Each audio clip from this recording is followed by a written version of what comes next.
Part 1ல grace தன்னோட மாமியார் குடும்பத்தையே உயிரோட வெடிக்க வச்சுட்டு தப்பிச்சிட்டா. ஆனா அது வெறும் ஆரம்பம் தான். ஏன்னா அந்த குடும்பத்துக்கு பின்னாடி உலகத்தையே கட்டுப்படுத்துற இன்னும் பயங்கரமான ரகசிய அமைப்பு இருந்தது. இப்போ அந்த அமைப்போட சக்தி வாய்ந்த உறுப்பினர்கள் எல்லாருமே கிரேஸை வேட்டையாட கிளம்பி இருக்காங்க. இந்த முறை உயிர் பழக்கணும்னா அவ இன்னொரு மரண விளையாட்டை ஜெயிக்கணும். நான் இன்னைக்கு சொல்ல போற படத்தோட கதை உங்களுக்கு ஒரு ஹாரர் எக்ஸ்பீரியன்ஸை கொடுக்கும்னு நினைக்கிறேன். வாங்க வீடியோக்குள்ள போகலாம்.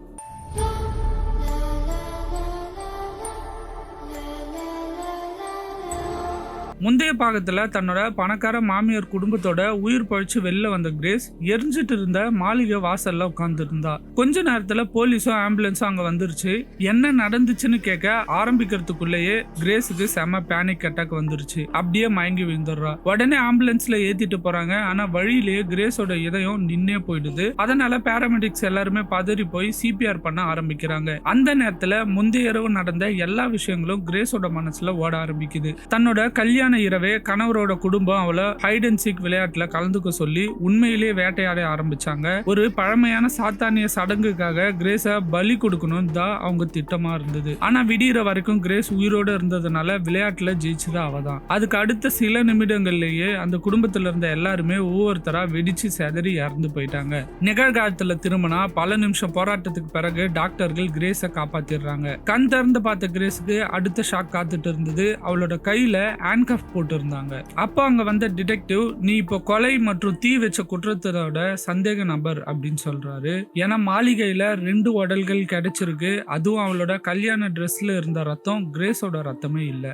அந்த நேரத்துல கிரேஸோட தங்கச்சி ஃபெய்த் அங்க வரா. 7 வருஷமா இந்த 2 பேரும் பேசிக்கிட்டதே இல்ல. ஆனா இன்னும் எமர்ஜென்சி கான்டாக்ட்ல ஃபெய்த்தோட பேரு தான் இருந்திருக்கு. அதனால போலீஸ் வந்து அவளை கூப்பிட்டு இருக்காங்க. டிடெக்டிவ், நான் கொஞ்ச நேரத்துல திரும்பி வரேன், அதுக்கப்புறம் கிரேஸை ஸ்டேஷனுக்கு கூட்டு போகணும் அப்படின்னு சொல்லிட்டு வெளில போறாரு. 2 பேரும் தனியா இருந்த உடனே பழைய காயங்கள் எல்லாமே மீண்டும் திறக்க ஆரம்பிக்குது. குறிப்பா ஃபெய்த் வந்து நியூயார்க்லயே தான் பக்கத்திலேயே இருந்து கூட ஒரு தடவை கூட தொடர்பு கொள்ளையே அப்படின்னு தெரிஞ்சதும் கிரேஸுக்கு ரொம்ப கஷ்டமா இருக்கு. ஆனா ஃபெய்த் வந்து என்ன உன் வாழ்க்கையில வேண்டான்னு முடிவு பண்ணதே நீதான் அப்படின்னு சொல்லிட்டு திருப்பி கேட்கிறா. இவங்க 2 பேருக்குள்ளேயும் சண்டை கொஞ்சம் பெருசாவே போகுது. அப்புறம் ஃபெய்த் வந்து சரி அதெல்லாம் விடு, உண்மையில இங்க என்னதான் நடந்தது அப்படின்னு கேட்கிறா. முதல்ல கிரேஸ் வந்து சொல்ல தயங்குறா. ஏன்னா அவ சொல்றது யாருமே நம்ப மாட்டாங்கன்னு அவளுக்கு நல்லாவே தெரியும். ஆனா கடைசியா நடந்த எல்லா விஷயத்தையுமே சொல்ல ஆரம்பிக்கிறா. தன்னோட கணவரே தன்னை கத்தியால குத்துனதையும் கடைசியா ஒரு பேயை பார்த்ததையும் எல்லாத்தையும் ஃபெய்த் கிட்ட சொல்லிடுறா. அந்த நேரத்துல உலகத்தோட மிகப்பெரிய பணக்காரர்கள்ல ஒருத்தரான சிஸ்டர் ஒரு போருக்கான செய்தியை டிவில பார்த்துட்டு இருந்தாரு. அவர் ஒரு போன் கால் பண்ணி ஏதோ ஒரு உத்தரவு கொடுக்கிறாரு. ஆச்சரியம் என்னன்னா சில வினாடிகள்லயே அந்த போர் முடிஞ்சிச்சு அப்படின்னு நியூஸ்ல அறிவிக்கிறாங்க. அதுல இருந்து இவரோட அதிகாரம் எவ்வளவு பெருசுன்னு புரிஞ்சிருக்கும். அப்போ அங்க வந்த ஒரு வழக்கறிஞர், லே தாமஸ் குடும்பத்துல இருந்த எல்லாருமே செத்துட்டாங்க, ஆனா அந்த மணப்பெண் மட்டும் உயிரோட இருக்கா அப்படின்னு சொல்றாரு. இத கேட்ட சிஸ்டர் வந்து அதிர்ச்சி அடையில. அதுக்கு பதிலா வேற ஏதோ ஒரு பெரிய விஷயம் ஆரம்பிக்க போகுது அப்படின்ற மாதிரி நடந்துக்கிறாரு. உடனே உலகத்துல இருந்த சில ரகசிய குடும்பங்களுக்கு மெசேஜ் அனுப்புறாரு, அதிகார ஆசனம் காலியா இருக்குன்னு. அந்த மெசேஜ் போனதுமே உலகத்தோட பல மூலைகள்ல இருந்த குடும்ப உறுப்பினர்கள் எல்லாருமே சந்தோஷப்பட ஆரம்பிக்கிறாங்க. ஏன்னா இப்போ உலகத்தோட மிகப்பெரிய அதிகாரத்தை பிடிக்க எல்லாருக்குமே ஒரு வாய்ப்பு கிடைச்சிருக்கு. கொஞ்ச நேரத்துல சிஸ்டரோட ரெட்டை பிள்ளையான உர்சுலாவும் டைட்டஸும் அவரை பார்க்க வராங்க. அவங்க நேரடியா அந்த அதிகாரம் தங்களுக்கு கிடைக்கணும்னு எதிர்பார்க்கறாங்க. ஆனா சிஸ்டர் வந்து அது விதிகளுக்கு எதிரானது அப்படின்னு சொல்லிடுறாரு. டைட்டஸ் கெஞ்ச ஆரம்பிக்கிறான். அடுத்த நிமிஷமே சிஸ்டர் அவனை அரைஞ்சிட்டு ஆம்பளையா நடந்துக்கோ அப்படின்னு திட்டுறாரு. அதுக்கப்புறம் ஒரு மோதிரத்தை காட்டுறாரு. இந்த மோதிரம் தான் நம்ம அமைப்போட மிகப்பெரிய அதிகாரத்தோட அடையாளம். அது இப்போ அவங்களோட குடும்பத்தை விட்டு வெளில போகணும். அதுக்கப்புறம் நீங்க அதை மறுபடியும் ஜெயிச்சு கொண்டு வரணும் அப்படின்னு சொல்றாரு. உர்சுலா சம்மதிச்ச உடனே சிஸ்டர் ஒரு தலையணை எடுத்து கொடுக்கறாரு. என்ன செய்யணும்னு உங்களுக்கு தெரியும் அப்படின்னு சொல்றாரு. அடுத்த சில வினாடிகள்லயே அந்த 2 பேரும் தங்களோட அப்பாவோட முகத்துல தலையணையை அழித்து கொலை பண்ணிடுறாங்க. இங்கதான் இந்த அமைப்பு எவ்வளவு கொடூரமானதுன்னு நமக்கு புரிய ஆரம்பிக்குது. இதுக்கு இடையில மருத்துவமனையில கிரேஸ காவல் நிலையத்துக்கு கூட்டு போக டிடெக்டிவ் தயாராகிறாரு. ஆனா திடீர்னு ஒரு மனுஷன் அங்க வந்து கத்திய நேரா அந்த டிடெக்டிவ் கழுத்திலே வீசுறான். அடுத்த செகண்ட் அந்த டிடெக்டிவ் அங்கேயே விழுந்து செத்து போயிடுறாரு. அடுத்து கத்தியோட கிரேஸ கொல்ல அவன் ஓடுறான். உடனே கிரேஸும் ஃபெய்த்தும் அங்க இருந்து உயிர் பழைக்க தப்பிச்சு ஓட ஆரம்பிக்கிறாங்க. ஆரம்பிக்கிறாங்க. முதல்ல ஒரு முட்டு சந்துல மாட்டிக்கிறாங்க. அதனால திரும்பி வந்து ரிசப்ஷன் மேட்சுக்கு பின்னாடி போய் ஒளிஞ்சுக்கிறாங்க. ஆனா அந்த கொலையாளி விடாம தேடிக்கிட்டே இருக்கான். அவனை தவிர்த்துட்டு வெளில வந்த 2 பேரும் டிடெக்டிவ் உடம்பு கிட்ட போய் சேர்றாங்க. அங்க இருந்த துப்பாக்கியை கிரேஸ் எடுத்துக்கிறா. இப்போ குறைஞ்சது தன்னை பாதுகாத்துக்கலாம் அப்படின்னு அவன் நினைக்கிறான். ஆனா ஹாஸ்பிட்டல்ல விட்டு வெளில போற நேரத்துல அந்த கொலையாளி மறுபடியும் அவங்க முன்னாடி வந்து நிக்கிறான். கிரேஸ் துப்பாக்கியால சுட முயற்சி பண்றா. ஆனா அவன் வேகமா அவளோட கையை தள்ளி விட்டு துப்பாக்கியை கீழே போட வைக்கிறான். அதுக்கப்புறம் கிரேஸ கீழே தள்ளி கத்தியால குத்த போற நேரத்துல எதிர்பார்க்காத ஒரு விஷயம் நடக்குது. அந்த மனுஷனை திடீர்னு வெடிச்சு சதறிடுறான். ஒரே நொடியில ரத்தம் எல்லா பக்கமும் தெரிக்குது. ஃபெய்த் அதிர்ச்சியில உறைஞ்சே போயிடுறா. ஆனா கிரேஸ்க்கு மட்டும் என்ன நடந்ததுன்னு கொஞ்சம் புரியுது. ஏன்னா இந்த சாத்தானிய விளையாட்டுல விதிகளை மீறினா என்ன ஆகணும் அவ ஏற்கனவே பார்த்திருந்தா. அதுக்கப்புறம் கிரேஸ் ஹேண்ட்கப் சாவி எடுத்து தன்னை விடுவிச்சுக்கிறா. தன்னோட ரத்த கரை படிஞ்ச திருமண உடைய மறுபடியும் எடுத்து போட்டுக்கிறா. 2 பேரும் லிப்ட நோக்கி ஓடுறாங்க. ஆனா இந்த வாட்டி அவங்கள தடுக்க வந்தது ஒரு கொலையாளி இல்ல, அந்த ரகசிய அமைப்போட வழக்கறிஞர் தான். லிப்ட அடைய போற நேரத்துல அந்த வழக்கறிஞர் ஒரு கேஸ் கிரைனேட்டை வீசுறாரு. சில வினாடிகள்லயே கிரேஸும் ஃபெய்த்தும் மயங்கி விழுந்துடுறாங்க. கண் திறந்து பார்த்தப்போ அவங்க எங்க இருந்தாங்கன்னு அவங்களுக்கு தெரியல. 2 பேரும் நாற்காலியில கட்டப்பட்டு வாயும் மூடப்பட்ட நிலையில இருக்காங்க. அப்பதான் அந்த வழக்கறிஞர் ஒரு முக்கியமான விஷயத்த சொல்ல ஆரம்பிக்கிறாரு. கிரேஸோட மாமியார் குடும்பம் மட்டும் இல்ல, உலகம் முழுக்க பரவி இருக்க இன்னும் பல சக்தி வாய்ந்த குடும்பங்கள் இந்த ரகசிய அமைப்புல இருக்காங்கன்னு. அதுக்காக ஒரு பெரிய கவுன்சிலும் இருக்குது. அந்த கவுன்சிலோட தலைவர்கள் தான் இப்ப இங்க கூடி இருக்காங்க. கிரேஸ் முந்தைய விளையாட்டுல உயிர் பழிச்சதுனால பல வருஷங்களா நடக்காத ஒரு அரிய விதி இப்போ செயல்பட ஆரம்பிச்சிருக்கு. அதாவது இப்போ காலியா இருக்கிற அந்த உயர்ந்த அதிகார ஆசனத்துக்காக கிரேஸே போட்டியிடணும். இந்த விஷயத்தை கேட்ட உடனே கிரேஸ் வந்து நேரடியா மறுக்கிறா. எனக்கு எந்த அதிகாரமும் வேண்டாம், என்ன விட்டுடுங்க அப்படின்னு சொல்றா. ஆனா அந்த வழக்கறிஞர் சிரிச்சுக்கிட்ட ஒரு விஷயம் சொல்றாரு. இந்த அமைப்பு உலகத்தையே கட்டுப்படுத்துது, இங்க யாருக்கும் வேண்டான்னு சொல்ற உரிமையே கிடையாது. அதுக்கப்புறம் உண்மையான விதி எல்லாம் விளக்க ஆரம்பிக்கிறாரு. இன்னொரு முறை ஐடென்சிக் கேம் நடக்க போகுது. இந்த முறை எதிரில் இருக்கிறது ஒரு குடும்பம் மட்டும் இல்ல, 4 சக்தி வாய்ந்த குடும்பங்களோட தலைவர்கள். அவங்க யாராவது கிரேஸை கொன்னுட்டாங்கன்னா அதிகாரம் அவங்களுக்கு. ஆனா கிரேஸ் விடிகிற வரைக்கும் உயிரோட இருந்தா முழு அமைப்போட தலைவியுமே அவதான். இதை கேட்ட உடனே கிரேஸ் மறுபடியும் மறுக்கிறா. ஆனா இந்த முறை அவங்க ஃபெய்த்தை மிரட்டுறாங்க. கிரேஸ் ஒத்துக்கலன்னா ஃபெய்த்தை உடனே கொன்னுடுவோன்னு சொல்றாங்க. வேற வழி இல்லாம கிரேஸ் சம்மதிக்க வேண்டிய சூழ்நிலை வந்துடுது. அதே நேரத்துல கவுன்சில் உறுப்பினர்களோட குடும்பத்தினரும் அங்க வர ஆரம்பிக்கிறாங்க. அவங்கள ஒருத்தி தான் பிரான்செஸ்கோ. இவதான் கிரேஸோட கணவருக்கு முன்னாடி நிச்சயிக்கப்பட்ட பெண். கிரேஸை பார்த்ததுமே செம கோவம் வருது. கடைசியா தன்னோட நிச்சயதார்த்த மோதிரம் என்னாச்சு அப்படின்னு கேக்குறா. அதுக்கு கிரேஸ் வந்து கூலா அவன் மூஞ்சிலே தூக்கி எறிஞ்சிட்டேன் அப்படின்னு சொல்றான். அதை கேட்டதுமே அவ இன்னும் வெறியாயிடுறா.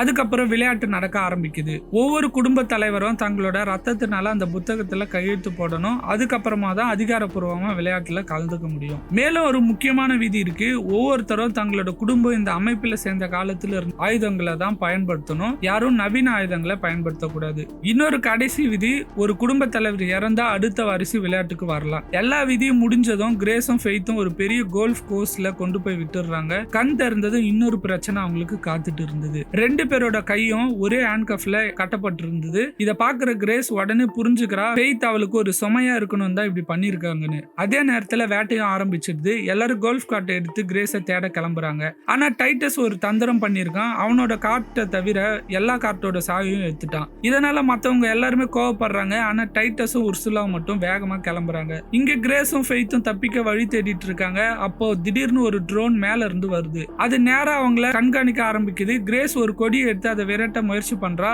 அந்த ட்ரோன் வழியா சான்சிங் பேச ஆரம்பிக்கிறார். நான் உனக்கு உதவணும் அப்படின்னு சொல்ல வரா. ஆனா அவ என்ன சொல்ல வரான்னு கேட்கறதுக்குள்ளேயே ஊர்சுலா துப்பாக்கியால அந்த ட்ரோனை சுட்டு கீழே விழ வச்சிடறா. இப்போ கிரேஸுக்கும் ஃபெய்த்துக்கும் ஒரே வழிதான் ஓடணும். அதனால 2 பேரும் உயிரை கையில புடிச்சுக்கிட்டு காட்டுக்குள்ள ஓட ஆரம்பிக்கிறாங்க. ஆனா இந்த வேட்டை இப்பதான் ஆரம்பிச்சிருக்கு. கிரேஸும் ஃபெய்த்தும் முடிஞ்ச அளவுக்கு வேகமா ஓடிட்டு இருக்காங்க. ஆனா கொஞ்ச நேரத்திலேயே முன்னாடி ஒரு பெரிய சுவர் வந்துடுது. அதனால வேற வழி இல்லாம திரும்பி நடக்க ஆரம்பிக்கிறாங்க. அந்த டைம் கூட 2 பேரும் சண்டை போட்டுட்டே தான் இருக்காங்க. ஃபெய்த் வந்து உன் பணக்கார கணவனை காதலிச்சனால தான் இந்த நிலைமை அப்படின்னு சொல்லிட்டு கிண்டல் பண்றா. ஆனா கிரேஸும் அதுக்கு பதில் கொடுக்குறா. 2 பேருக்கும் பழைய காயங்கள் இன்னும் ஆறலன்னு தெளிவா தெரியுது. அப்ப தூரத்துல ஊர்சுலா அவங்கள தேடிக்கிட்டு வர சத்தம் கேக்குது. உடனே ஒரு பெரிய மரத்துக்கு பின்னாடி போய் ஒளிஞ்சுக்கிறாங்க. அடுத்த செகண்டே டைட்டஸ் அவங்க பின்னாடி வந்துடுறான். கிரேஸை பிடிக்க அவன் பாயிறான். நல்ல வேலையா கிரேஸ் கடைசி நிமிஷத்துல தப்பிச்சிடறான். அவனோட ஆயுதம் மரத்துல மாட்டிடுது. உடனே அவன் 2 பேரும் கீழே இழுத்து தள்ளிடுறான். அப்புறம் கிரேஸோட கழுத்தை நெரிச்சு கொலை பண்ண முயற்சி பண்றான். அந்த சமயத்துல ஃபெய்த் வந்து அவனை தள்ளி விட்டுறான். அதுக்கப்புறம் 2 பேரும் சேர்ந்து ஹேண்ட்கஃப் ஆயுதமா பயன்படுத்தி டைட்டஸை தாக்குறாங்க. அந்த வாய்ப்பை பயன்படுத்தி அங்கிருந்து தப்பிச்சு ஓடி வந்துடுறாங்க. இதை பார்த்து உர்சுலாவுக்கு செம கோவம் வருது. டைட்டஸை நேரா வந்து அரைஞ்சிடுறா. இப்படி முட்டாள்தனமா நடந்துகிட்டே இருந்தா நம்ம அப்பாவோட மரணம் வீணா போயிடும் போயிடும் அப்படின்னு சொல்றா. இங்க கிரேஸும் ஃபெய்த்தும் ஓடிட்டு இருக்கும் போதே இன்னொரு ஆபத்து காத்துட்டு இருந்தது. இக்னாசியோன்னு ஒருத்தன் தூரத்துல இருந்து ஸ்னைப்பர் ரைஃபிளோட அவங்கள குறி வைக்கிறான். ஆனா அவனால சரியா குண்டு கூட போட முடியல. கையில இருந்த தோட்டம் எல்லாம் கீழே விழுந்துடுது. அதை எடுக்கிற அவசரத்துல துப்பாக்கி தவறுதலா வெடிச்சிடுது. நல்ல வேலையா அந்த குண்டு கிரேஸையோ ஃபெய்த்தையோ தாக்கல. ஆனா அவங்க எங்க இருந்து சுடுறாங்கன்னு காட்டி கொடுத்துடுது. உடனே 2 பேரும் மறுபடியும் ஓட ஆரம்பிக்கிறாங்க. குண்டு வந்து பின்னாடி ஒவ்வொன்னா வந்து விழுந்துட்டே இருக்கு. எப்படியோ கட்டடத்துக்குள்ள இருந்த ஒரு ரூம்குள்ள போயிடுறாங்க. இதையெல்லாம் கவுன்சில் உறுப்பினர்களோட குடும்பத்தினர்கள் எல்லாருமே சிசிடிவி வழியா பார்த்துட்டு இருக்காங்க. அவங்கள ஒருத்தன் டைட்டஸ்க்கு மெசேஜ் அனுப்பி கிரேஸ் எங்க இருக்கான்னு சொல்ல முயற்சி பண்ணிட்டு இருக்கான். ஆனா அந்த வழக்கறிஞர் வந்து உடனே அதை பார்த்து தடுத்துடுறாரு. ஏன்னா விதிப்படி வெளியில இருந்து யாரும் உதவி பண்ணக்கூடாது. அந்த பில்டிங் மாதிரி இருக்கிற இடத்துல கிரேஸ் ஒரு பெரிய ப்ரொஃபைன் டேங்கை கவனிக்கிறா. உடனே அதோட வால்வை திறந்துடுறா. கேஸ் முழுக்க பரவ ஆரம்பிக்குது. இப்போ இக்னோஷியாவால சரியா குறி வைக்க முடியல. 2 பேரும் அந்த இடத்துல இருந்து வெளியே வர முயற்சி பண்றாங்க. ஆனா வெளியில அவங்களுக்கு இன்னொருத்த காத்துந்தான் விராஜ். கையில பெரிய வாளோட நேரா வந்து தாக்குறான். அவனை தவிர்த்துட்டு 2 பேரும் வெளில ஓடுறாங்க. அடுத்த செகண்டே இக்னோஷியோட குண்டு அந்த கேஸ் டேங்கை தாக்குது. ஒரு பெரிய வெடிப்பு. முழு இடமும் அதிர்ந்து போகுது. விராஜ் தூக்கி வீசப்படுறான். கிரேஸோட கையில பல கண்ணாடிகள் குத்தி கிடக்குது. வலி தாங்க முடியாம அவ கத்துறா. ஆனா நிக்க நேரம் இல்ல. இன்னும் வேட்டைக்காரங்க எல்லாரும் பின்னாடி இருக்காங்க. அதனால மறுபடியும் ஓட ஆரம்பிக்கிறாங்க. இக்னோஷியா மட்டும் பதட்டமாயிடுறான். விராஜ் செத்துட்டானோ அப்படின்னு பயப்படுறான். விதிப்படி இன்னொரு குடும்ப தலைவரை கொன்னுட்டா அவனே தண்டனை அனுபவிக்க வேண்டி வரும். நல்ல வேலையா விராஜ் கொஞ்ச நேரத்திலே எழுந்து உட்கார்ந்துடுறான். அதை பார்த்தது இக்னோஷியா நிம்மதி அடைகிறான். ஆனா அதுக்குள்ள கிரேஸும் ஃபெய்த்தும் மறுபடியும் காணாம போயிடுறாங்க.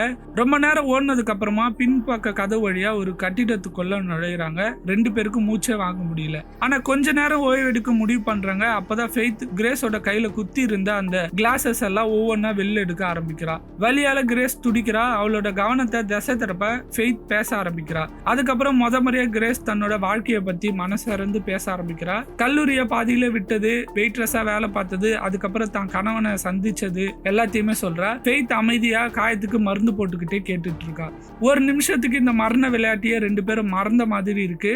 ஆனா அந்த அமைதி நீண்ட நேரம் நீடிக்கல. ஏன்னா வெளியில யாரோ கதவை திறக்கிற சத்தம் கேக்குது. கதவை திறக்கிற சத்தம் கேட்ட உடனே 2 பேரும் அமைதியா ஒளிஞ்சுக்கிறாங்க. உள்ள வந்தது விராஜ் தான். கையில வாளோட ஒவ்வொரு ரூமா தேட ஆரம்பிக்கிறான். கிரேஸும் ஃபெய்த்தும் சத்தமே இல்லாம வேற ஒரு கதவு வழியா வெளியேற முயற்சி பண்றாங்க. ஆனா கடைசி நேரத்துல விராஜ் அவங்கள பாத்துறான். உடனே அவன் பின்னாடியே துரத்த ஆரம்பிக்கிறான். 2 பேரும் ஓடிக்கிட்டே ஒரு மெயின்டெனன்ஸ் ரூம்குள்ள நுழைஞ்சிடறாங்க. அங்கதான் கிரேஸோட கண்ணுக்கு ஒரு பெரிய சா மெஷின் தெரியுது. உடனே ஒரு ஐடியா வருது. ஏன்னா இன்னும் ஹேண்ட்கஃப் இணைக்கப்பட்டு இருக்கிறது அவங்களுக்கு ஒரு பெரிய பிரச்சனையா இருக்கு. அதனால அந்த மெஷினை ஆன் பண்ணி ஹேண்ட்கஃபை விட்ட முயற்சி பண்றாங்க.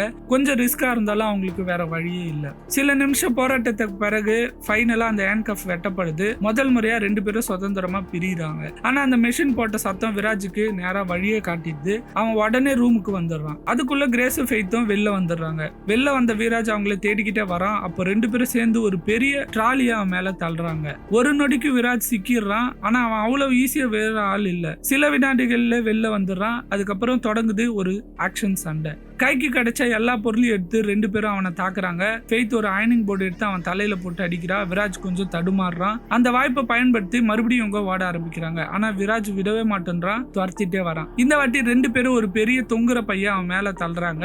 அதனால அவன் கையில இருந்த வாள் கீழே விழுந்தது. அடுத்த நிதி அவன் ஃபெய்த்தை கீழே தள்ளிடுறான். கிரேஸும் தாக்கப்படுறா. இப்போ நிலைமை மீண்டும் ரொம்ப மோசமாகுது. விராஜ் மேல கையோங்கவே ஆரம்பிச்சிட்டான். ஆனா இந்த முறை 2 சகோதரிகளும் சேர்ந்து திட்டமிட்டு செயல்படுறாங்க. அவனை மெதுவா ஒரு பெரிய இண்டஸ்ட்ரியல் வாஷிங் மிஷின் கிட்ட கொண்டு போறாங்க. சண்டை போட்டுட்டே இருந்த விராஜ் தெரியாம அந்த மிஷின் ட்ரே மேல விழுந்துறான். அதுக்காக காத்திருந்த மாதிரி கிரேஸ் உடனே மிஷினை ஆன் பண்ணிடுறா. 2 பேரும் சேர்ந்து விராஜை உள்ள தள்ளிடுறாங்க. அவன் வெளியே வர போராடுறான். ஆனா கதவு மூடி லாக் பண்ணிடுறாங்க. அடுத்த சில வினாடிகள்ல கொதிக்கிற சூடான தண்ணி மிஷின்குள்ள நிரம்ப ஆரம்பிக்குது. உள்ள இருந்த விராஜ் அலறான். வெளில வர முயற்சி பண்றான். ஆனா முடியல. சில நிமிஷத்துக்கு பிறகு மிஷின் நின்னு போகுது. கதவு திறக்குது. விராஜ் வெளில வர முயற்சி பண்றான். ஆனா 2 அடி கூட எடுத்து வைக்க முடியாம கீழே விழுந்து செத்துறான். ஒரு பெரிய வேட்டைக்காரன் இப்போ ஆட்டத்துல இருந்து வெளியேறிட்டான். உடனே கிரேஸ் அவனோட ட்ரெஸ்ல தேடுறா.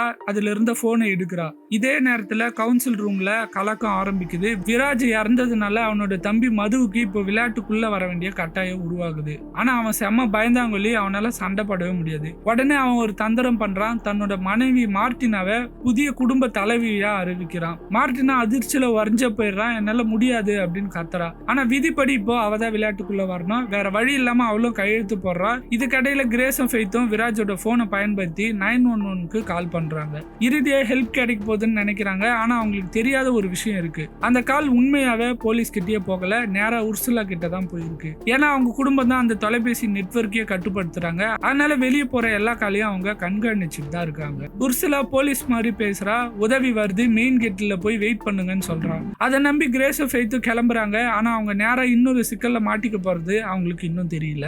உர்சுலா சொன்னதை நம்பி கிரேஸும் ஃபெய்த்தும் மெயின் கேட்டை நோக்கி போக ஆரம்பிக்கிறாங்க. ஆனா வழியில ஒரு பெரிய கேசனோ மாதிரி ஒரு ஹால்குள்ள நுழைஞ்சதும் அங்க முன்னாடி சான்சிங் நின்று இருக்கிறா. கையில வாளோட இருந்தாலும் உடனே தாக்க வரல. அதுக்கு பதிலா நான் உங்ககிட்ட பேசணும்னு சொல்றான். கிரேஸுக்கு கொஞ்சம் சந்தேகமா இருந்தாலும் அவ என்ன சொல்ல போறான்னு கேட்க முடிவு பண்றா. அப்பதான் சான்சிங் ஒரு அதிர்ச்சி ஆஃபரை கொடுக்குறா. அவளோட வழக்கறிஞர் விதிகள்ல ஒரு ஓட்டை கண்டுபிடிச்சிருக்கிறாராம். அதாவது கிரேஸ் சான்சிங்கோட மகனை கல்யாணம் பண்ணிக்கிட்டா அவளை யாரும் கொல்ல வேண்டிய அவசியம் இருக்காது. அதோட அந்த உயர்ந்த அதிகார ஆசனமும் சான்சிங் குடும்பத்துக்கே போயிடும். இதை கேட்ட ஃபெய்த் உடனே இதை ஒத்துக்கோ, குறைஞ்சது உயிரையாவது காப்பாத்திக்கலாம் அப்படின்னு சொல்றா. ஆனா கிரேஸ் அவசரப்படல. அவளுக்கு இந்த ஒப்பந்தத்துக்கு பின்னாடி வேற ஏதோ இருக்குமோ அப்படின்னு தோணுது. அதனால நான் கல்யாணம் பண்ணிக்கிட்டா என்ன ஆகும் அப்படின்னு கேக்குறா. அதுக்கு சான்சிங் சொன்ன பதில் கிரேஸுக்கு நேரடியா வெறுப்பையே ஏற்படுத்துது. கல்யாணம் ஆனதும் அவளும் இந்த ரகசிய அமைப்போட ஒரு உறுப்பினரா மாறணும். அதாவது இனிமே நடக்கிற எல்லா சடங்குலையும் அவன் பங்கேற்கணும். தேவைப்பட்ட அப்பாவி மனுஷங்களை கூட கொல்லணும். இந்த விஷயத்தை கேட்ட உடனே கிரேஸ் ஒரு நொடி கூட யோசிக்காம மறுத்துடுறா. என்னால அப்படிலாம் வாழ முடியாது அப்படின்னு சொல்லிடுறா. அந்த நேரத்துல திடீர்னு துப்பாக்கி சத்தம் கேக்குது. இக்னோஷியோ அங்க வந்துட்டான். வந்த உடனே சுட ஆரம்பிச்சிடறான். குண்டுகள் எல்லா பக்கமும் பறக்குது. சான்சிங் உடனே கிரேஸுக்கு இக்னோஷியோக்கு நடுவுல நிக்கிறா. ஏன்னா விதிப்படி இக்னோஷியா அவளை சுட முடியாது. ஆனா இக்னோஷியா தொடர்ந்து முன்னாடி வரான். அந்த நேரத்துல ஃபெய்த் ஒரு சூப்பரான ஐடியா பண்றான். கேசினோ சிப்புகளை அந்த சான்சிங் மேல வீசுறா. அவன் கவன சிதறலை பயன்படுத்தி கிரேஸ் அவனை தள்ளிடுறா. அடுத்த செகண்ட் சான்சிங்கோட கையில இருந்த வாள் நேரா இக்னோஷியோட கழுத்துக்குள்ள போயிடுது. ஒரு நொடியில அவன் கீழே விழுந்து இழந்துடுறான். இக்னோஷியோ செத்த உடனே இன்னும் பயங்கரமான விஷயம் நடக்குது. சில வினாடிகள்லயே சான்சிங்கோ வெடிச்சு சதறிடுறா. அவளோட ரத்தம் முழுக்க கிரேஸ் மேலையும் ஃபெய்த் மேலையும் தெரிக்குது. அதோட அவளோட மகனும் அதே மாதிரி வெடிச்சு சாகுறான். இப்போ ஒரு நேரத்துல 2 குடும்பங்கள் ஆட்டத்துல இருந்து வெளியேறிடுச்சு. இந்த குழப்பத்துல இருந்து தப்பிச்சு 2 பேரும் மறுபடியும் ஓட ஆரம்பிக்கிறாங்க. ஓடிக்கிட்டு இருக்கும்போதே ஃபெய்த் ஒரு கேள்வி கேட்கிறா, அந்த ஒப்பந்தத்தை ஏன் மறுத்த அப்படின்னு. அதுக்கு கிரேஸ் அமைதியா ஒரு பதில் சொல்றா, உயிரை காப்பாத்துறதுக்காக நான் மத்தவங்களை கொல்ற வாழ்க்கைய வாழ விரும்பல அப்படின்ட்டு. இந்த பதில் ஃபெய்த்தை கொஞ்சம் யோசிக்க வைக்குது. அதுக்கப்புறம் 2 பேரும் இடையில இருந்த பிரச்சனை மறுபடியும் வெளில வருது. இத்தனை நேரமா சின்ன சின்ன கிண்டலா இருந்தது இப்ப உண்மையான சண்டையா மாற ஆரம்பிக்குது. கிரேஸ் நான் உன்னை விட்டு போக விரும்பல அப்படின்னு சொல்றா. ஆனா ஃபெய்த் எதிர்க்கிறா. இல்ல நீ என்ன கைவிட்டுட்டு தான் ஆல்ரெடி போன. அதுக்கப்புறம் பல வருஷங்களா மறைஞ்சிருந்த உண்மை வெளில வருது. 2 பேரும் சின்ன வயசுல ஃபாஸ்டர் ஹோம்ல தான் வளர்ந்துருக்காங்க. கிரேஸுக்கு 18 வயசு ஆனப்போ ஒரு ஸ்காலர்ஷிப் கிடைச்சிருக்கு. அவளோட வாழ்க்கையை முழுசா மாத்தக்கூடிய வாய்ப்பு அது. அந்த நேரத்துல ஃபெய்த்துக்கு 15 வயசு தான். அவ கிரேஸ் தன்னோட கார்டியனா இருக்கணும் அப்படின்னு நினைச்சிருக்கா. ஆனா கிரேஸ்க்கு அப்போ அது சாத்தியமே இல்ல. தன்னால ஒரு சின்ன பொண்ணை வளர்க்க முடியாதுன்னு நினைச்சு படிப்புக்காக கிளம்பி போயிட்டு இருக்கா. பிறகு திரும்பி வந்ததும் ஃபெய்த்தை கூட்டிட்டு போலாம் அப்படின்னு நினைச்சிருப்பா. ஆனா ஃபெய்த் ஒரு வாட்டி அதை மன்னிக்கல. ஏன்னா அவளுக்கு அது ஒரு துரோகம், ஒரு கைவிடப்பட்ட உணர்வு. இப்போ பல வருஷங்களுக்கு பிறகு அந்த காயம் முழுசா வெளில வருது. 2 பேரும் ஒருத்தருக்கு ஒருத்தர் மேல இருந்த கோவத்தையும் வேதனையும் வெளிப்படுத்துறாங்க. ஆனா அதே நேரத்துல இன்னொரு உண்மையும் வெளில வருது. ஃபெய்த் சொன்ன சூப்பரான வாழ்க்கை, நியூயார்க் வேலை, காதலன் எல்லாமே போய் உண்மையிலே அவளோட வாழ்க்கைய அவ்வளவு நல்லாவே இல்ல. இந்த உண்மையை கேட்ட உடனே கிரேஸ் சிரிக்க ஆரம்பிக்கிறா. ஃபெய்த்தும் சிரிக்கிறா. இவ்வளவு நேரம் சண்டை போட்ட 2 பேரும் முறையா மனசு திறந்து பேச ஆரம்பிக்கிறாங்க. ஆனா இந்த சந்தோஷம் ரொம்ப நேரம் நிலைக்கல. ஏன்னா அடுத்த பிரச்சனை ஏற்கனவே அவங்களை நோக்கி காத்துட்டு இருந்தது. அதுக்கப்புறம் 2 பேரும் 911க்கு கால் பண்ண முயற்சி பண்றாங்க. ஆனா இந்த முறை போனை எடுத்தது டைட்டஸ் தான். போலீஸ் மாதிரி பேசினாலும் குரலை கேட்ட உடனே கிரேஸும் ஃபெய்த்துக்கும் சந்தேகம் வந்துருது. அவன் சொன்ன இடத்துக்கு போற மாதிரி நடிச்சுட்டு 2 பேரும் நேரா டைட்டஸையும் உர்சுலாவும் இருந்த இடத்துக்கே போறாங்க. அவங்கள பார்த்த உடனே அதிர்ச்சி ஆகிறது ட்விஸ்ட் தான். ஏன்னா அவங்கள டிராப்குள்ள விழ வைக்கணும்னு நினைச்ச அவங்க தான் மாட்டிக்கிட்டாங்க. ஃபெய்த் கையில இருந்த வாளால டைட்டஸா தாக்குறா. அதே நேரத்துல கிரேஸ் உர்சுலாவோட துப்பாக்கியை பறிச்சிடுறா. இப்போ நிலைமை முழுசா தலைகீழா மாறிடுது. கிரேஸ் துப்பாக்கியை உர்சுலா மேல குறி வைக்கிறா. கேட் எப்படி திறக்கணும்னு சொல்றா. ஆனா டைட்டஸ் இன்னும் திமிராவே பேசிக்கிட்டு இருக்கான். ஒரு கட்டத்துல அவன் 2 சகோதரர்களுக்கு நடுவுலையும் சண்டைய வர வைக்க முயற்சி பண்றான். ஆனா இந்த முறை அது வேலை செய்யல. ஏன்னா இப்போ கிரேஸும் ஃபெய்த்தும் ஒருத்தர் புரிஞ்சுக்க ஆரம்பிச்சிருந்தாங்க. அதே டைம்ல தூரத்துல இருந்த ஒரு கார் வேகமா வர சத்தம் கேக்குது. பார்த்தா அது மார்டினா. இந்த பைத்தியக்கார விளையாட்டுல இருந்து தப்பிக்கணும்னு முடிவு பண்ணி காரை வேகமா ஓட்டிட்டு வரா. யாரையும் கவனிக்காம நேரா கேட்டை இடிச்சு உடைச்சிட்டு வெளியே போயிடுறா. அதே நேரத்துல டைட்டஸ் ஒரு சந்தர்ப்பத்தை பயன்படுத்தி ஃபெய்த்தை மறுபடியும் பிடிச்சிடறான். உர்சுலாவும் கிரேஸோட சண்டை போட ஆரம்பிக்கிறா. நிலைமை மறுபடியும் மோசமா மாறுது. கிரேஸ் தொடர்ந்து ஃபெய்த்தை ஓடி தப்பிக்க சொல்றா. ஆனா ஃபெய்த்னால அப்படி செய்ய முடியல. தன்னோட அக்காவை விட்டுட்டு போக அவளுக்கு மனசு வரல. அந்த தயக்கத்தினால பெரிய பிரச்சனையே நடக்குது. உர்சுலா ஒரு பெரிய ஆணி எடுத்து கிரேஸோட தோல்லையே குத்திடுறா. வலியால கிரேஸ் அலறா. அதுக்குள்ள ஃபெய்த் வந்து உர்சுலாவை தள்ளி விட்டுறா. ரெண்டு பேரும் ஒரு கோல்ஃப் கார்ட்ல ஏறி அங்கிருந்து தப்பிச்சு போயிடுறாங்க. இந்த நேரத்துல கவுன்சில் ரூம்ல இன்னொரு நாடகம் நடக்குது. மார்டினா உயிரோட தப்பிச்சு வெளில போயிட்டதுனால அவதான் இன்னும் குடும்ப தலைவி. அதனால மதுவால எதுவுமே செய்ய முடியல. இதுக்கிடையில இக்னாசியோட மகளான பிரான்சிஸ்கோ புதிய தலைவியை பொறுப்பேற்றுக்கிறா. இப்போ அவளும் வேட்டையில கலந்துக்க போறா. இங்க கிரேஸும் ஃபெய்த்தும் மறுபடியும் வீட்டுக்குள்ள நுழையிறாங்க. கிரேஸ் தன்னோட தோல்ல குத்தி இருந்த பெரிய ஆணியை கஷ்டப்பட்டு வெளில எடுக்கிறா. ரத்தம் தொடர்ந்து வந்துகிட்டே இருக்கு. ஃபெய்த் பழைய பையெல்லாம் தேடி பெப்பர் ஸ்ப்ரேவையும் மருந்தையும் கண்டுபிடிக்கிறா. ரெண்டு பேருக்கு நடுவுல வாக்குவாதம் ஆரம்பிக்குது. கோவத்துல கிரேஸ் வந்து ரொம்ப கடுமையான வார்த்தைகளால பேசிடுறா. அதை கேட்ட ஃபெய்த் வந்து மனசு உடைஞ்சு தனியா கிளம்பிடுறா. கிரேஸ் மட்டும் அங்க உட்காந்து அழ ஆரம்பிக்கிறா. கொஞ்ச நேரத்துக்கு பிறகு தப்பு தன்னோடதுதான் அப்படின்னு புரிஞ்சுட்டு ஃபெய்த்தை தேடி கிளம்புறா. ஆனா வழியில பிரான்சிஸ்கா அவளை தடுத்து நிறுத்துறா. அவ கையில என்ன இருக்குன்னு பார்த்ததும் கிரேஸ் ஷாக் ஆயிடுறா. ஒரு ராக்கெட் லான்ச்சர். ஆனா நல்ல வேலையா பிரான்சிஸ்கோவுக்கு அதை பயன்படுத்தவே தெரியல. ராக்கெட் தவறான திசையில போய் வேற ரூம்ல வெடிச்சிருது. அதுக்கப்புறம் ரெண்டு பேரும் நேரடியா சண்டையில இறங்குறாங்க. கிரேஸ் வந்து பெப்பர் ஸ்ப்ரேவை பயன்படுத்துறா. ஆனா அது ரெண்டு பேரோட கண்ணுலயுமே பட்டுது. இப்ப ரெண்டு பேருக்குமே சரியா எதுவுமே தெரியல. கண்ணு தெரியாமலே ஒருத்தர் அடிச்சுக்க முயற்சி பண்றாங்க. செவத்துல மோதுறாங்க, பொருட்கள் மேல மோதுறாங்க. ஒரு கட்டத்துல கிரேஸ் தண்ணி கிடைச்சு கண்ணெல்லாம் கழுவிடுறா. பார்வை திரும்ப வந்த உடனே பிரான்சிஸ்கோ மேல பாயிரா. ரெண்டு பேரும் தரையில புரண்டு சண்டை போடுறாங்க. கடைசியா ஒரு கீபோர்டு எடுத்து பிரான்சிஸ்கோவோட முகத்திலேயே ஓங்கி அடிக்கிறா. இந்த முறை பிரான்சிஸ்கோவால ஏந்துக்கவே முடியல. அதே டைம்ல ஃபெய்த்தை தேடி வந்த டைட்டஸ் அவளை கண்டுபிடிச்சிடறான். இந்த முறை அவன் உண்மையிலே கொலை செய்யற அளவுக்கு கோபத்துல இருக்கான். ஃபெய்த்தை பிடிச்ச டைட்டஸ் எந்த இறக்கமும் இல்லாம அவளை அடிக்க ஆரம்பிக்கிறான். அவளோட கையை மிதிக்கிறான், தள்ளி வீசுறான். கிரேஸ் எங்க இருக்கான்னு சொல்றான். ஆனா ஃபெய்த் எதுவுமே சொல்ல மாட்டேன்னு பிடிவாதமா இருக்கிறா. கோபம் அதிகமான டைட்டஸ் அவளை மறுபடியும் தாக்குறான். ஒரு கட்டத்துல அவளை கொல்ற மாதிரியே போயிடுறான். அந்த நேரத்துல உர்சுலா வந்து தடுத்துறா. ஃபெய்த் விளையாட்டுல இல்ல, அவளை கொல்லக்கூடாதுன்னு சொல்றா. ஆனா டைட்டஸ் வந்து இப்ப விதிகளை பத்தி கவலைப்படுற நிலையிலே இல்ல. கோவத்துல உர்சுலாவையே அடிச்சிடறான். இத பார்த்து உர்சுலாவுக்கு பயமே வந்துடுது. டைட்டஸ் கொஞ்சம் பைத்தியம் மாதிரி மாறிட்டு இருக்கான். கடைசியா ஃபெய்த்தை உயிரோட வச்சாதான் கிரேஸை வெளில கொண்டு வர முடியும் அப்படின்ட்டு சொல்லி அவனை சமாதானப்படுத்துறா உர்சுலா. இதுக்கிடையில கிரேஸ் தன்னோட சகோதரியை தேடிக்கிட்டு அழிஞ்சிட்டு இருக்கா. அப்ப திடீர்னு ஸ்பீக்கர்ல டைட்டஸோட குரல் கேக்குது. உன்னோட தங்கை என்கிட்ட தான் இருக்கு, 10 நிமிஷத்துக்குள்ள திரும்பி வரலன்னா அவளை கொன்னுடுவேன் அப்படின்னு. இந்த வார்த்தையை கேட்ட உடனே கிரேஸோட முகமே மாறிடுது. ஃபெய்த் ஸ்பீக்கர்ஸ்லயே கத்துறா, என்னை விட்டுட்டு போயிட்டு இந்த முறை திரும்பியே வராத அப்படின்ட்டு. ஆனா கிரேஸ்க்கு வந்து அது முடியல. அவளோட வாழ்க்கையில ஒரு வாட்டி தான் தங்கையை விட்டு போனா, இன்னொரு வாட்டி அந்த தப்பை செய்ய அவ தயாரா இல்ல. அதனால திரும்பி போய் ஃபெய்த்தை காப்பாத்த முடிவு பண்றா. வழியில ஒரு பாதுகாப்பு அறை அவ கண்ணுக்கு படுது. அங்க இருந்து துப்பாக்கியை எடுத்துக்கிறா. இப்போ குறைஞ்சது தன்னை காப்பாத்திக்க ஒரு வாய்ப்பு கிடைச்சிருக்கு. அதுக்கப்புறம் நேரா வீட்டுக்குள்ள நுழையிறா. முதல்ல எதிரில வர்றது பிரான்சிஸ்கோ தான். இந்த முறை கிரேஸ் வந்து தயக்கமே காட்டல. 2 குண்டு, அவ்வளவுதான். பிரான்சிஸ்கோ அங்கேயே செத்து போயிடுறா. துப்பாக்கி சத்தம் கேட்டதும் மத்தவங்க எல்லாருமே பதறிடுறாங்க. கிரேஸ் நேரா கவுன்சில் ரூம்குள்ள நுழைஞ்சு என் தங்க எங்க அப்படின்னு கத்துறா. ஆனா யாருமே சரியான பதில் சொல்லல. அந்த நேரத்துல பிலிப் 2 துப்பாக்கியோட உள்ள நுழைஞ்சு சுட ஆரம்பிக்கிறான். கிரேஸ் உடனே அங்கிருந்து தப்பிச்சு ஓடுறா. ஓடி ஒரு பெரிய ஃப்ரிட்ஜுக்குள்ள ஒளிஞ்சுக்கிறா. ஆனா அவளுக்கு இன்னொரு பிரச்சனை, துப்பாக்கியில குண்டு முடிஞ்சு போயிடுச்சு. இப்போ அவகிட்ட ஆயுதமே இல்ல. அந்த நேரத்துல டைட்டஸ் ஒரு கொடூரமான விஷயம் பண்றான். ஃபெய்த்தோட முகத்தை கண்ணாடியில மோதி உடைக்கிறான். பிறகு கிரேஸை வெளில வர சொல்றான். இனி வேற வழியே இல்லைன்னு புரிஞ்சுக்கிற கிரேஸ் ஒரு எதிர்பாராத முடிவு ஒண்ணு எடுக்கிறா. டைட்டஸ கல்யாணம் பண்ணிக்க சம்மதிக்கிறா. இந்த விளையாட்டை முடிக்க இதுதான் ஒரே வழின்னு அவர் நினைக்கிறா. வழக்கறிஞரும் விதிப்படி இது சரின்னு உறுதி பண்றாரு. டைட்டஸ்க்கு ஒரே சந்தோஷம், தான் ஜெயிச்சிட்டேன் அப்படின்னு நினைக்கிறான். கிரேஸும் ஃபெய்த்தும் ஒருத்தர் கட்டுப்பிடிச்சு மன்னிப்பு கேட்டுக்கிறாங்க. பல வருஷமா இருந்த காயங்கள் இப்பதான் கொஞ்சம் ஆற ஆரம்பிச்சிருக்கு. அதுக்கப்புறம் அவங்களுக்கு சுத்தமான உடைகள்லாம் கொடுக்கப்படுது.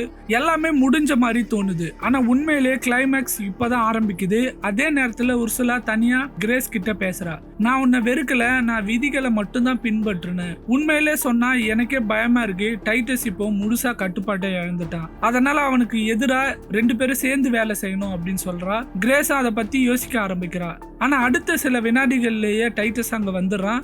அவன் எல்லாத்தையுமே கேட்டுட்டான். கோவத்துல நேரா உர்சுலாவோட கழுத்தை பிடிக்கிறான். முதல்ல யாருக்கும் என்ன நடக்குதுன்னே புரியல. ஆனா டைட்டஸ் விடவே மாட்டுறான். கடைசியா தன்னோட சொந்த சகோதரியோட கழுத்தைய உடைச்சு கொன்னுறான். உர்சுலா அங்கேயே உயிரை இழக்கிறா. இப்போ டைட்டஸ் முழுசா பைத்தியமா மாறிட்டான். அவனுக்கு அதிகாரம் மட்டும்தான் முக்கியம். அதுக்காக யார வேணாலும் கொல்ல தயாரா இருக்கான் அப்படின்றத புரிய ஆரம்பிக்குது. இப்போ திருமண சடங்குகள் நடக்க ஆரம்பிக்குது. ஆனா அந்த சடங்கு டைட்டஸோட வாழ்க்கையில மிகப்பெரிய தவறா மாறப்போகுதுன்னு அவன் எதிர்பார்க்கல. உர்சுலாவை தன்னோட கையாலேயே கொண்டுட்ட டைட்டஸ் எதுவுமே நடக்காத மாதிரி அடுத்த வேலையை பார்க்க ஆரம்பிக்கிறான். இப்போ அவனோட முழு கவனமும் அந்த அதிகார ஆசனத்துல தான் இருக்கு. கொஞ்ச நேரத்துல கிரேஸ ஒரு பெரிய அடித்தள அறைக்கு கூட்டிட்டு போறாங்க. அங்க ஏற்கனவே நிறைய விசித்திரமான சடங்கு உறுப்பினர்கள்லாம் காத்துட்டு இருக்காங்க. முழு இடமும் பார்க்க பயங்கரமா இருக்கு. அதுக்கு நடுவுல அந்த வழக்கறிஞர் சடங்கை நடத்த ஆரம்பிக்கிறாரு. தரையில இருந்து ஒரு பெரிய மூடிய திறக்கிறாங்க. அதுக்கு கீழே இருட்டான ஒரு குழி, அதுக்கு முன்னாடி ஒரு ஆட்டை பலி கொடுக்க கொண்டு வராங்க. இப்ப எல்லாமே ஒரு கொடூரமான மத சடங்கு மாதிரி மாறுது. டைட்டஸும் கிரேஸும் தங்களோட ரத்தத்தை ஒரு கிண்ணத்துல விடுறாங்க. அதுக்கப்புறம் அந்த ரத்தத்தால ஒரு புத்தகத்துல கையெழுத்து போட வைக்கிறாங்க. விதிப்படி இப்ப கிரேஸும் டைட்டஸும் அதிகாரப்பூர்வமா கணவன் மனைவி. அதை அறிவிச்ச உடனே எல்லாருமே கொண்டாட ஆரம்பிக்கிறாங்க. டைட்டஸ்க்கு உலகமே தன்னோட கையில வந்துட்ட மாதிரி சந்தோஷம். வழக்கறிஞர் அந்த மாஸ்டர் ரிங்கை எடுத்து டைட்டஸோட கையில போடுறாரு. இப்போ அந்த அமைப்போட தலைவன் அவன் தான். குறைஞ்சது அவன் அப்படிதான் நினைச்சுக்கிறான். ஆனா கிரேஸ் வேற மாதிரி யோசிச்சுட்டு இருந்தா. அடுத்த செகண்டே மேசையில இருந்த இறகு பேனாவை எடுத்து நேரா டைட்டஸோட கழுத்திலே குத்துறா. டைட்டஸ் அதிர்ச்சியில உறைஞ்ச போயிடுறான். ஆனா கிரேஸ் நிறுத்தவே இல்ல. மறுபடியும் அவனை குத்திக்கிட்டே இருக்கிறா. பல வருஷங்களா இருந்த கோபம் எல்லாம் ஒரே நேரத்துல வெளில வந்த மாதிரி. இதை யாருமே எதிர்பார்க்கல. எல்லாருமே அதிர்ச்சியில அப்படியே நிக்கிறாங்க.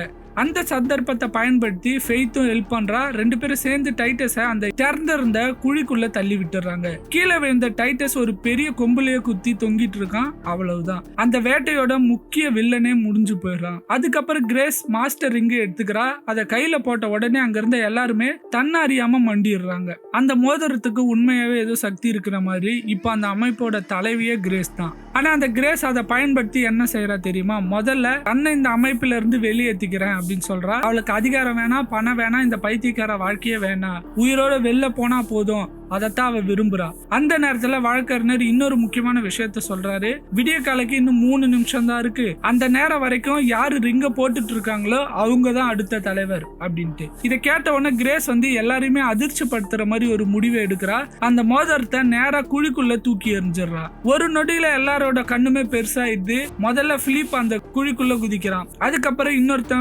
இன்னொருத்தவன் சில வினாடிகள்ல மொத்த கூட்டமும் அந்த மோதிரத்துக்காக ஒருத்தர் கொல்ல ஆரம்பிச்சிடுறாங்க. அதிகார ஆசை எல்லாரையுமே பைத்தியமாக்கிது. குழிக்குள்ள ஒரே ரத்த கொலம், ஒரே கத்தல் சத்தம், ஒரே கொலை.